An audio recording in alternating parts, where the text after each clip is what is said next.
பிழைக்க வழியில்லாமல் பிழைப்பை தேடி அயல்நாட்டிற்கு செல்லும் நம் சொந்தங்களிடம் அவர்களின் அவசர தேவையை பயன்படுத்தி அவர்களிடம் பணம் பறிக்கும் வேளையில் இறங்கும் காம்கோ நிறுவனத்தின் அங்கமான தனியார் மெடிக்கல் சென்டர்கள் தான். படிக்காமலும் படித்து முடித்துவிட்டும் தன் குடும்பத்தை காப்பாற்ற எங்கெங்கோ வேலை தேடி அலைந்தும் ஆசைப்பட்ட வேலையை பார்க்க முடியாமல் கிடைத்த வேலைகளை செய்து வந்தும் தன் குடும்பத்தில் உள்ள பொருளாதார பிரச்சனையால் வாழ்வாதாரம் இன்றி தவித்த சூழ்நிலையில் அயல்நாட்டிற்கு சென்றாவது ஏதோ ஒரு வேலையை செய்து தன் குடும்பத்தை காப்பாற்றலாம் என்ற நம்பிக்கையோடு தன் குடும்பத்தையும் விட்டுவிட்டு தன்னுடைய சொந்த பந்தங்களையும் விட்டுவிட்டு வட்டிக்கு கடனை வாங்கி அயல்நாட்டிற்கு செல்ல ஓடி அலைந்து திரிந்து ஒரு விசா எடுத்து அப்பாடா தன் குடும்பத்தையும் விட்டுவிட்டு தன்னுடைய சொந்த பந்தங்களையும் விட்டுவிட்டு வட்டிக்கு கடனை வாங்கி அயல்நாட்டிற்கு செல்ல ஓடி அலைந்து திரிந்து ஒரு விசா வந்ததும் அப்பாடா இன்று நம் குடும்பத்தை காப்பாற்ற நாம் வெளிநாட்டிற்கு செல்ல போகிறோம் என்று தன் குடும்பத்திற்கும் ஆதரவு சொல்லி பெருமூச்சு விட்டு காத்திருக்கும் இளைஞர் அபாயகரமாக காத்திருக்கிறது இந்த மெடிக்கல் டெஸ்ட். ஆமாம்,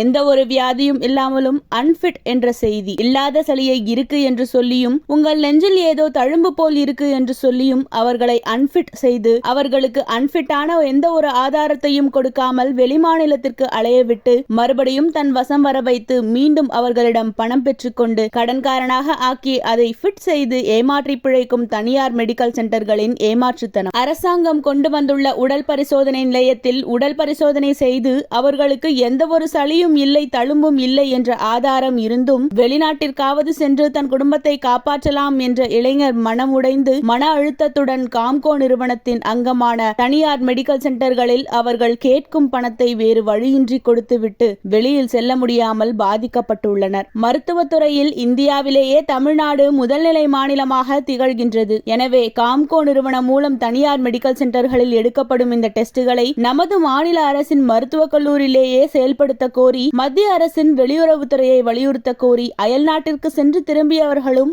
இனிமேல் அயல்நாட்டிற்கு செல்ல இருப்பவர்களின் நலன் கருதியும் இந்த ஏமாற்றி பிழைக்கும் தனியார் மெடிக்கல் சென்டர்களை பூட்டு போடும் போராட்டத்தை தமிழக வாழ்வுரிமை கட்சியின் சார்பில் வருகின்ற டிசம்பர் 21 சனிக்கிழமை அன்று திருச்சி பாலக்கரையில் காலை 11 மணிக்கு நடைபெற உள்ளது. பாதிக்கப்பட்ட குடும்பங்கள் மற்றும் பொதுநல அமைப்புகளை சார்ந்தவர்கள் அனைவரும் திருச்சியில் ஒன்று கூடுவோம். தனியார் மெடிக்கல் சென்டர்களில் நடக்கும் இந்த போலித்தனத்தை தடுத்து நிறுத்த அழைக்கிறது தமிழக வாழ்வுரிமை கட்சி.